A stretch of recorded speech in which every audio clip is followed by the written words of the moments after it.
It's Chelsea. It's Nina. And you're in the Critics' Kingdom. So today we're going to be doing Halloweentown, which is most people's favorite Disney Halloween film, I would argue, depending. I would say high up. Yeah. I don't know if it's the it's definitely the most recognizable, I would argue. Like the most notable, we could definitely say, yeah. Of all the Disney Halloween films, but definitely one that a lot of people grew up with. I'll say that, and are very familiar with. Because it's early in the Disney canon. The very Disney early. Channel original movie canon. Yes, it came out in 98, guys. Fourth film that they ever did. Yep, for DComs. And they made 4 films after that, so that's cute. Yes. A little power in numbers. It's a tetralogy, I believe they call it, on Wikipedia.com. So there you go. Yes. So let's get into the recap. Okay, so Halloweentown, we enter on Halloween night, and Marnie, who is our star, she's our main character, is literally arguing with her mom. Yes. Like, we walk in and they're like teen angst. They're straight up fighting because Marnie is all about weird stuff. You know, she's likes witches. She likes the occult. Mm-hmm. It's not in like a deep sort of dark, twisted way. It's literally just, you know, she likes Halloween. Yeah, I like things odd and ins and out. And her mom is the exact opposite. Gwen is her name. Is the exact opposite of that. She sort of has a vendetta, as Marnie suggests, against all things strange, weird, magical. What some may call a Puritan. And has locked her children up in the house for Halloween. Not literally locked them up, but doesn't let them go out. Her younger sister, Sophie, is not allowed to go trick-or-treating. Dylan, her younger brother, the middle child, is not particularly interested one way or the other, so it's fine for him. But, you know, Marnie's really trying to push this year because she's 13, she's a teenager, and it's absurd that she's not allowed to hang out with her friends. Her mom squashes that. And it's like, I don't care. It's my house. Right. You do as I say. But the one good thing, it seems, is that Halloween night is the night that their grandmother shows up once a year to, like, visit them, Grandma Agatha. So Grandma shows up, and she's in this really dope, should have been what Wizarding Robes was, cloak. Yeah. She has this great Hermione-esque bag that's full of candy and just, like, all of this stuff that should not fit in that bag, which is, you know, a nice little fun shot and fun moment. And she comes in and, you know, has presents for the kids and essentially just brings the house to life. Right. To which her mother is like, to which Gwen is like, you know, squash that noise. Right. We're gonna have dinner and then y'all go to sleep. That's how we do Halloween in this house, and Mom, you know that. Stop making this difficult. So, you know, Grandma Aggie, she's compliant. She's like, fine. Except that later, after dinner when Mom is cleaning up, after Grandma Aggie starts sort of like telling stories about witches and things of that nature, and her mom again squashes it at dinner and says, okay, dinner's over. Right. Aggie and Gwen get into an argument in the kitchen because we learn that, you know, they're actually witches. And Gwen has left the world of magic. She is married a mortal man. She says her children are half mortal, and she wants them to stay mortal. She's never told them about her magical side. She doesn't want them to know about her magical side. And Grandma Aggie's like, well, that's messed up, though, because, you know, Marnie, if she doesn't begin her witches training tonight, by midnight on her 13th year, she will lose her powers forever. And in addition to that, on the other side, there's something horrible destroying our home. Right. I can't fight it on my own. I need another Cromwell witch. Can you help a sister out? And again, Gwen is like, nah, that's a problem for your world, not mine. So Grandma, you know, she's going back upset, but, you know, she's going to figure it out on her own. But lo and behold, Marnie actually overheard the conversation and is like, you know what? Screw that nonsense. So she goes to sneak out. Dylan catches her sneaking out and is like, I'm not letting you sneak out alone. Right. Because you're clearly delusional. Like, we're not magic. You're crazy. So they sneak out onto the bus that travels between the world of Halloweentown, where Agne's from, and the mortal realm. Which is only open on Halloween, which is why the grandma only sees them then. And yeah, the portal closes at midnight. Mm-hmm. And they get on the bus, and then they realize that their little sister, Sophie, also tagged along, like, snuck out behind them. Right. And they're like, Sophie, go back to bed. And she's like, y'all must be crazy. I'm definitely coming. And they're sort of like, alright, fine. Like, what we gonna do? Bus is leaving. So they go, and they stay at the back of the bus so that Agatha doesn't see them, because they don't want her to turn the bus around. So when they show up in Halloweentown,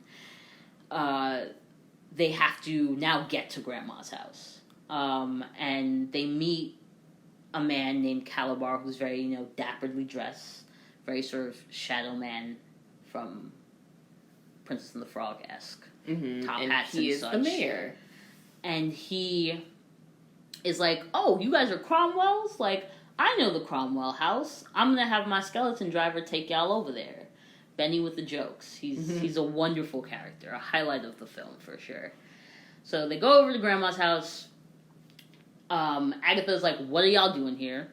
This is crazy. I'm going to take you home. And Marnie's like, please don't. Let me help you. Also, don't let my powers go away. Right. Like, I just found out about them, and I'm validated, so I would like to have that. And nurture them. Yeah. Going and Grandma's forward. like, you know what? Reasonable argument. Cool. Help me make this potion real quick so that we can start to fight the bad thing. Right. So the idea is that, she's going to make this potion, put it into this talisman, say this spell, and then that talisman, it's like Merlin's talisman. And right. it will, like, it will emanate in the white. like Like light. Yeah, it'll keep all the bad things away. So they do the potion, and it doesn't work. Grandma thinks it's because she used instant potent potion mix. Yes. Which is not potent. No, which is not potent. It's not it. It's like, ginger tea versus, actual ginger root boiled in water. That's the sort of scenario that we're looking at. So she's like, all right, we got to go get the real stuff. They go out to get the real stuff. While they're out, she runs into a friend who has now turned monstrous, and that's sort of what the bad thing seems to be doing, turning all of the inhabitants of Halloweentown into monsters, in terms of personality, not just outward appearance. Right. And then they also meet Luke, who doesn't look like a monster. I thought he was very cute. Yeah, he looked like a human when they meet him. Yeah, he turns out to be a goblin. Yes, but he's sort of the town, an actual goblin, by the way, not like we're making a joke about him. like a literal goblin. He's a creature and he's a goblin. But he also but he's also trying to be a player right now, and he's a creep. So he kind of creeps up on Marnie and is like, "Yo, girl, let me slide in. Like, let me get them digits." And she's like, "No, you're gross." Personality-wise, right. I can't be bothered with you. So she finds, she sees brooms and they go for a flight, and it's all very fun. It's like, looks like it's going to be a great time. Except when they come down off the broom, Mom's here because she realizes her children are missing, and thinks her mother kidnapped the children. Right. That's what she thinks happened. That's not what happened. Agatha tries to explain that. Marnie tries to explain that. Mama don't want to hear it. Dylan's like, I didn't do shit. So they go, and they're waiting for the bus, and the bus is not coming. And so she's, Gwen's like, all right, we're going to go talk to the mayor, see if we can get this train moving. When she goes to talk to the mayor, she's like, oh my goodness, Calabar, I used to date you, essentially. You were, and he, is still very fond of her. It's very apparent still about it. And he's like, of course we'll get the bus here. Don't you worry. So, I don't know. He's not British. I don't know why I did that. So then they go to the bus. On their way out, they see Grandma following Luke into the movie theater. And Marnie's like, that's not right. Luke is a bad seed. I'm going to go check on Grandma. And she fights with her mom a bit, but she's like, no, I'm going to do this. Right. Goes to check on Grandma. They realize that Luke has led them into a trap with the bad thing. Right. Who's this hooded demon. Yeah. And essentially they try, so Agatha tries to fight the bad thing. The mom is like, oh no! Right. It's real! And so she tries to help Agatha fight the bad thing. They're not strong enough, and he freezes both of them, which now means, and Luke runs out, which now means that the three children are on their own. Right. And they're terrified, obviously. For of course. very obvious reasons. But they decide, Marnie's like, you know what, the only thing we can do is try to finish this potion. Right. So they go on their own potion collecting spree, which is lovely. You know, they get hair of a werewolf, they get a vampire tooth, a vampire fang from the dentist. It's a whole thing. Right. It's very, very fun and very cute. It's very whimsical. Yeah. And then they come back to the house, they brew the potion, they fill the talisman. Marnie realizes that she forgot the spell that Grandma said. But because Sophie is the real hero of the film, Sophia's like, I made up a song. And she sings a little song, and she's like, that's a spell. Like, let's do this thing.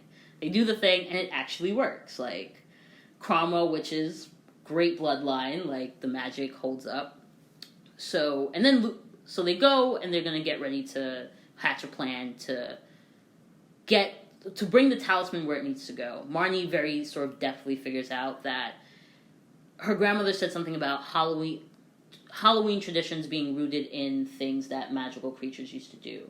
And she's like, okay, well, you know, Halloween, when it's dark out, where do you put the candle?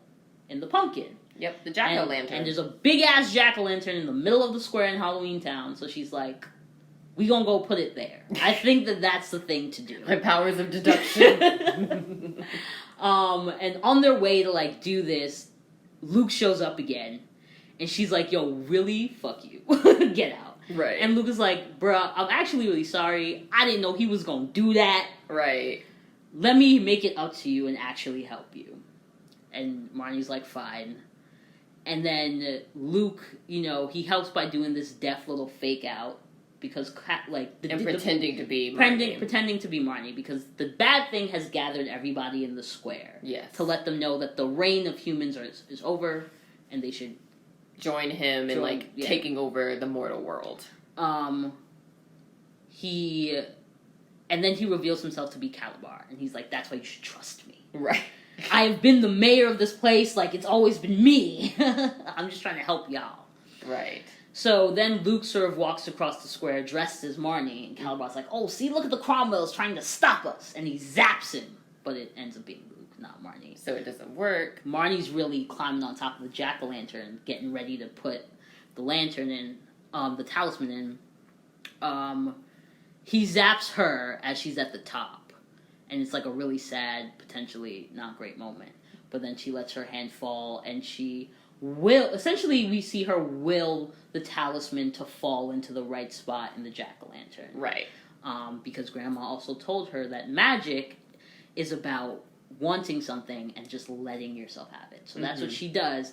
Talisman goes into the jack-o'-lantern, this beautiful bright white light, not CGI, this is just VFX, this is where that's a thing, spews out it and across the town square, kills hits the demon Calabar. Yeah. In, like, it's a very, like, sort of Voldemort-esque moment, like, you know, hits him, like, oh! And he's screaming and going, no! Yeah, and, you know, he becomes like a pile of ash or something of that nature. And lo and behold, the day is saved, and Gwen and Grandma wake up, and Gwen is like, oh my god, I can't believe that I almost did that, you know, I almost let this place get destroyed. Right. I still don't care about it, but Marnie, you should be a witch. Right. And you're gonna continue your training with me in the mortal world. Right. And Grandma, you're gonna come live with us in the mortal world.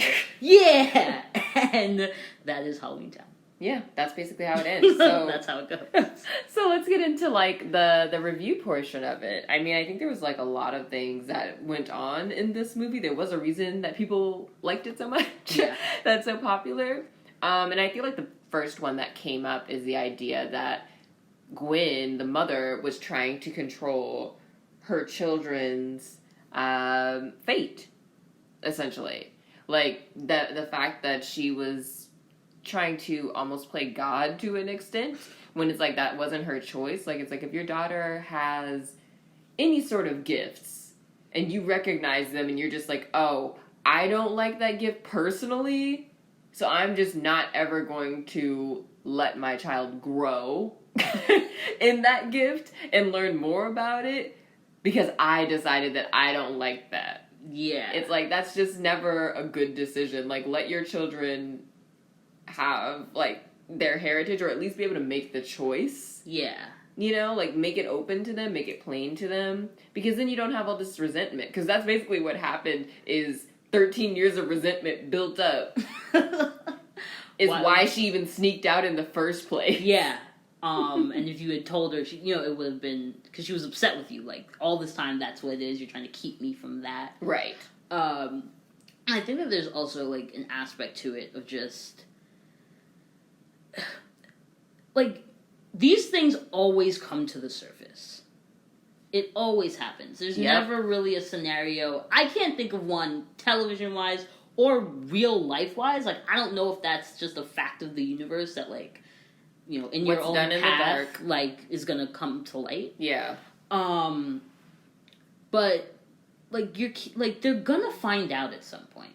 Yep. And then they'll be mad at you. Exactly. If you tell them when they're 10, they have, like, that whole period of time where they're figuring out themselves, where they're learning to be who they will eventually settle into. Right. To sort of work out what these things mean. Mm-hmm. If they find out, not you tell them, if they find out when they're 26, well, now it's like there's a whole element, there's a whole, like, added layer to that you kept it a secret to their lives, and they have to process that, and they have to be mad at you.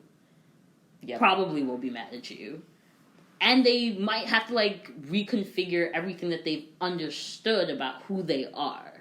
And that's just something that no one wants to do at 26. You know what I mean? Right. Well, not something as fundamental as, oh, I am a witch. Right. Or I should have been a witch. I didn't even have the choice to do that. To be a witch. No, it's why a lot of people, honestly, are still mad at their parents for years. And then the parents act like you can't get over something. And it's like, no, it's because you hid something from me that was, like, integral. That would have been integral to my identity and to my sense of self had you told me from a young age and let me make the choice. Because also the thing is, 13, yes, is young, but at 13 you also can make good, like, decisions for your own self. And even sort of beyond that, culturally, like, across many cultures and many time periods of human civilization, human existence, 13 is sort of readily seen as a marker of entry into the process of beginning to, like, be an adult in whatever culture you're in. Mm-hmm. Like, you can, your children have their own agency by 13. Like, they've had it long before 13, but it's like, but by 13, they can make a decision like that where it's like, if you can tell them at 10 and they honestly could tell you yay or nay. Like, and especially her daughter, who is obviously naturally, like, felt it inside of her, had a natural affinity towards these things. Right. Was like, weird stuff is always happening around us. And, like, my little sister does weird crap all the time. It's like, just bite that steer bullet. Her in that like, direction. At some point, I'm sure one of them is going to be like, I'm 18, I want to go visit my grandma. Why can't I do that? Right. It was literally going to come up at some point. It was like, that's just, like, one of the biggest things in the film. It's just like, don't hide things from your kids. Yeah, it's like, this is Gwen, this is mostly your fault. That's literally, like, I just feel like a 101. Do not hide things from your kids, because then they're not going to talk to you. Yeah. For years and years. And it's also, I also just have general questions about it in terms of plot and things of that nature. Just, okay. So, did your husband know you were a witch, or did you completely keep it from him? If you did completely keep it from him, he was never like, why can't Marnie go trick-or-treating? Yeah, it's like, we have some like, questions around he never asked that, because even if, like, let's say even if he died, like, right after Sophie was born, or, like, before Sophie was born. Right? Like, Sophie's at least, what, like, 8? No, that's when she's, like, 6. I want to say she's 6, but let's just, for the benefit of the doubt, say 8. Let's say at best they're 5 years. And bare minimum, they're about 5 years apart. That means that the youngest Marnie could have been was 5 when her father died. Right. By 5 years old, children actively look forward to Halloween. Right. Because they're like, oh, trick-or-treating. Because they're indoctrinated. Yeah, like, they know this is a thing. So, like, all those years he wasn't like, hey, Marnie really wants to go trick-or-treating. Why can't we take her again? Right. I don't know if that's something where it's like, I'm your partner, like, and I'm raising a child with you. I don't know if I'm gonna be like, if it's something the kid really, really wants and I don't necessarily see any harm in it, and you're just like, no, but you're not giving an explanation. Right. I feel like that bubble would burst. We have to argue about that. Yeah, well, sorry, have a discussion. Not argue, but I feel like it would turn into an argument. Because you're not trying to work with me, and so now or I our gotta be baby. mad. Now I gotta be mad. Yeah, no, it's definitely like, it brings up a lot of questions, and it's just like, ma'am, how? Like, how did you ever think this was going to work? Because yes, it was going to definitely come up one of these days, and the girl was going to figure it out. So, what were you going to do? Yeah, or was it something that once Dad died? No, that's not what it is. It's Dad, not that once Dad died. It would have been different if Dad was the magical one, but like... that would have made a lot more sense. Because then the mom literally would have been like, I don't know how this stuff works. I can't. I let Grandma come visit you. Right. Because, you're her grandkids. But that couldn't have worked because they need it to be... The mother, because it's... Matrilineal and the whole thing. Right. Matrilineal and Dylan. and Dylan. Dylan, who, like, at the end, there's a moment where he's, like... His warlock powers are tingling from his fingertips, his, like, little electricity. And he's like... No, it has to be static electricity. Everybody's like, okay, Dylan. You keep thinking that. He just doesn't want to acknowledge it. He doesn't. And you know what? I do have to say, like, Dylan is the buzzkill. He's the wet blanket of the film, 100%. Like, he's the kid who's like, literally why? Like, right. Like, your siblings want to get into a little bit of trouble. Like, I don't know if you guys have siblings, or like a lot of cousins. When I was little, like, it was like, we all want to, like, get into a little trouble, and there's always that one cousin sibling who's like, I don't think we should do this. Like, I want to go tell Mom. And you're like, shut up. Just go with it. This is why we don't invite you to do things. Just go with it. Just but go with it. I appreciate that Dylan, like, he is that character, but he is entirely comfortable with who he is. Right. And in himself. Right. And he, there's a moment in the film where Marnie says something like, oh, like, Mom, you just want us to all end up boring like Dylan. And Dylan's like, what do you mean boring like me? Like, clearly he does not see himself as a boring child. Right. Or unimaginative or any of that nonsense. He's like, y'all the crazy ones we're around out here. Right. He's trying to fight warlocks and nonsense. Exactly. They have a lot of mystic sounds in this one, too, that we have become familiar with. Those, like, chimes or the little, like, flute or whatever it is that will play whenever something magical is about to happen. Yeah, in the Disneyscape.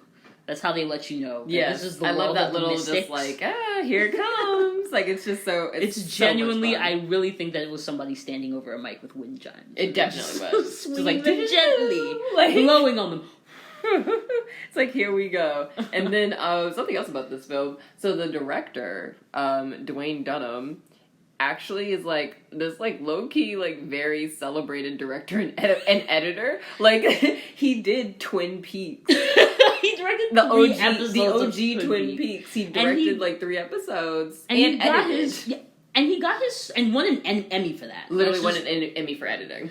And he got his start. Like, he was the assistant editor on Apocalypse Now. Yep. The first 2 Star Wars films. Yep. Like, on A New Hope and Empire Strikes Back. Yep. And then he was the full-on editor for Return of the Jedi. Yes. And then, like, before then going on to direct Homeward Bound, the incredible like, that's his, like, film debut. As a director, yes. And then, like, his DCOM directorial debut was started with Halloweentown. This great Halloweentown. Yes. Which, like, fantastic, but he also then went on to direct a bunch of other DCOMs. Like, other big ones that people really like 13th Year and, like, Double Teamed and Right on Track and Tiger Cruise. Now you see it, it's like another, like, magic one. Like, it's like, he's, like, low-key, he found his niche. He's of the DCOM directorial elite, I would say. He is. For sure. So, shouts, thank you. Thank you, Dwayne. That's probably honestly why this film is like still an enjoyable treat to this day. It is directed and edited very well. Thanks to his talents. Thanks to his talents, yeah. So shout out to you, shout out to George Lucas, and shout out to David Lynch for helping getting you on this path. So real. And yeah, I don't know. It's a fun little film. I do sort of like this idea that shows up in it of, the crooks at the end. Magic is about wanting something and letting yourself have it.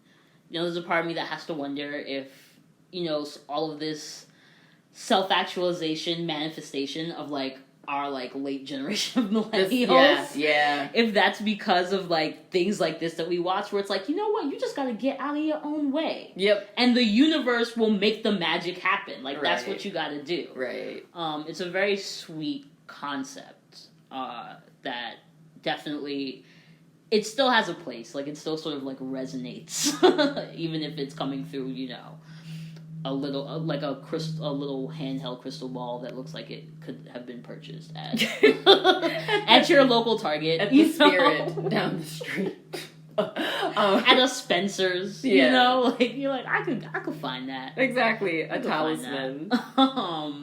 But yeah, it is true. It's something that you can like keep in your mind all the time. It's just like it's not even just magic. It's just like most things in this universe. It's just like and that's what it is. You want it, and then you got to let yourself have it. Got to get out of your own way. Yeah, and in that vein too, I think something that I do like about Marnie, and let's be real, Sophie is the actual hero of this film. Sophie is the child that has clear magical ability. You know what I mean? Like she is talented with magic. I don't know if she's a child prodigy, but it feels that way. She's definitely, like, very ahead of her age. Yeah, very in tune, And maybe that is also just because, she's, like, 6, and that when you are that age, it's, like, it's all ego and it's all desire. Yeah. It's like, yeah, I want that. Yeah. Like, I want that cookie, so the cookie gonna float to me, and mom's gonna have to snatch it out of the air and gobble it so up. that I don't figure it out. So I don't figure out I got powers. And apparently this happens very often. Because Gwen was like, not again. And it happened with Marnie, too, Gwen even says. Yeah. But she just hid it from her, too. Like, all this deception, Gwen. It's just so much, it's so many secrets. Like, I was just like, my God. Like... It's so deep. It just goes so deep. You can't hide those types of secrets, Yeah, it's like, girl, like, you can't... Stop denying yourself. Yeah. Like, literally stop denying who you are, and therefore denying your children who they are. It's unacceptable. Exactly. But, regardless of that, like, the fact that, I really do think Sophie is the more talented of the two witch children. Mm-hmm. Two and a half. 2.5. Which he's a warlock, He's a warlock, right? I mean, but, it's the same thing, but for men. It doesn't have to be gendered, but, it was 1998. It was 1998, man. We didn't know yet. Or they did know, but they ain't cared, and they ain't tried to teach it to us. Right. But what I do like about Marnie's character, though, is that she is very, like, she isn't not talented. She is. She has a natural ability, a natural affinity, but she has to work to get things. Yeah. She genuinely has to work to get things, and she seems like they portray her as a character that seems to, like, be able to learn and apply once she's learned it. Right. Like, she tries something, she doesn't succeed at it. It doesn't immediately work out. She's not horrible at it, but she's fine enough in it where she has the confidence to keep trying. Right. And then upon doing so, she learns better ways of doing something. Right. And then applies them and actually listens. At the end, the reason that once they actually get the talisman working, the reason that they're able to figure out what to do with it is literally because she retained what her, like, little snippets that her grandmother said to her throughout the film. The film, yeah. So she pays attention to things, and she applies them later on to solve problems. She's, like, a really good example. Yeah, she's just a really good example of, like, perseverance, and I also feel like something that's very... that's just, like, normal. Like, a lot of kids can relate to that, because it's, like, a lot of kids aren't you know, like, it's like you do have the kids that are, like, the savants or whatever, but that's not most kids. Most kids are have average. to... Yeah, they're... Or not even, like, average. You could be even above average, but it's like you still have to work to get to where you are. Like, no matter if that's in school, if that's, like, doing different skills or sports or whatever, you know, it's like there are the innately talented people, but then, like, most people, you gotta learn how to do it. And you gotta learn how to do it to the highest ability. So I think she's, like, just a great example of that. Yeah, which is, you know, and that's cool. Yeah, and my main takeaway was that you should never trust the government. Like, really, though. Because Calabar was the mayor and yet was actively plotting against his people. Like, actively plotting against them, and then also, like, on the, like, it's rooted in shit that he's going through. It's personal. Literally. Like, Gwen left him for a mortal. So he's like... So he still has a vendetta. And it's clearly Let's been go at get least these 13, mortals. 14 years because... at bare minimum. Marnie is 13. So it's like, this must have been at least 14 years that you've been holding on to this. And again, this is why I don't believe it when guys say that women are emotional. Because that is a whole other level of just... The emotion. The emotions, they're everywhere. There are different emotions experienced at different times. Different emotional reactions for things. And then also, I think it's important to note the fact that, like, Luke, even as a character, you know, he was a goblin and he thought he was ugly, even though, again, he lives in a land of creatures who are of varying everything. Like, just everything is varied. He's literally a dog man. But he clearly had, like, gotten this message from somewhere that he was ugly and he needed to look closer to human. Like, because that's what was... the best, seen as the best, and they never really talk. And maybe it's more he wants to look closer to warlocks because like Calabar's a warlock, and they look human, the warlocks and the witches. So that's just also an interesting thing to get into because he just had right, and that's why he started working because Calabar changed his nose and I think his hair, hair and his ears. I think his nose, his ears, whatever made him look uniquely goblin-like, and he changed. And it's like, and he felt that he had to change that.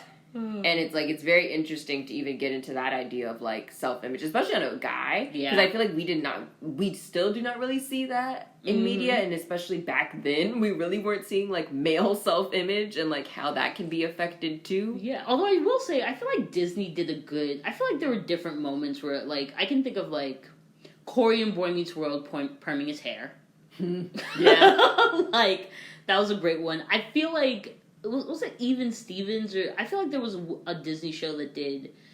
There used to be a thing about, like, guys trying to make weight for wrestling. Yeah. And, like, male anorexia. Like, it would, like, come up randomly in different shows. It would just show up. So I feel like I grew up seeing, like, a lot of that. Right. So, like, it existed, but definitely is not the common narrative. I feel like especially to the point where you're physically changing yourself. Yeah. Because even with, like, a lot of these other ones, like, it's like they were doing things that weren't permanent. Yeah. Like, it's like he literally changed his nose, like, things that made him what he was. Yeah. He physically identified with, like, you are a goblin. Right. He and was like, well, let's go into a goblin. That's what it was. That was exactly what he said. No, I'm kidding. In 1998. He's the Gwen of Halloweentown. Just denying himself. Blatant. I'm not gonna say self-hate, but you know, it is self-hate at that point. Well, like, I didn't say if you literally go to black magic to change yourself, like, I think there's some things that you need to like discuss. And he did come, you know, full circle by the end. Yeah, and Marnie was like, I like you better like this. Yes. You're not an asshole anymore. And, like, you are a goblin, so look like a goblin. Like, fine. You were acceptable as you are. So I feel like that is actually it's something just to note in this, and that the fact that it's also coming from, like, a male perspective rather than just a female. So I think that was, like, another thing. But, you know, at the end of it, you know, what were you thinking? Would you show this to your children? Oh, dude, definitely. Like, this would be part of... I feel like I'm gonna be that parent that, like, is really into holidays just for, like, the themes of them. Yes. You know? Like, I loved 25 Days of Christmas. Same. I love, like... I forget the exact name for it, but, like, the Halloween situation on ABC Family. Yeah. You know what I mean? I forgot the name of that one, too. Yeah. Is it 30 Days of 31 Nights of Halloween? Might be 31 Something nights. like that. Yeah. But I used to eat all of that up, and I have, like, a bunch of movies that will be on that list. But Right. Halloweentown will definitely be on that list of, like, movies that we watch in October. Right. Leading up to Halloween. But, like, I think what I like about it, but the reason that it's on that list actually is not... I mean, let's just say, everything, like, you can take away good things from this, which is nice. Mm-hmm. You know, like, there's nothing in it that I'm like, I don't know if I want my kid latching up on that. Yeah. Latching onto that. But the reason that I would be really down to watch it every Halloween is because it is just true fun. Yeah. It is just a good time. Like, you watch it and there are no complaints. It's not too scary. No. It's not too deep. Like, it's not taking you on any type of emotional roller coasters. You know what I mean? Right. There are things that kids will laugh at. There are things that parents will laugh at because it sounds ridiculous. Right. You know what I mean? Like, I have a thing where when Gwen is like, when we get back to the moral world, you are grounded, Missy. And, like, Marnie gets so sad. And it's like, oh, God, I guess, all right, bye, Grandma. And I'm like, that doesn't make any sense. You are in another dimension. Like, you could just stay. Right. And if you stay, you won't be grounded. Like, this is just an odd thing to be upset about. So it's like little things like that. I feel like it's just lighthearted fun for the whole family. That's how I feel about Halloweentown. Yeah, no, and I agree. I also think it's lighthearted fun.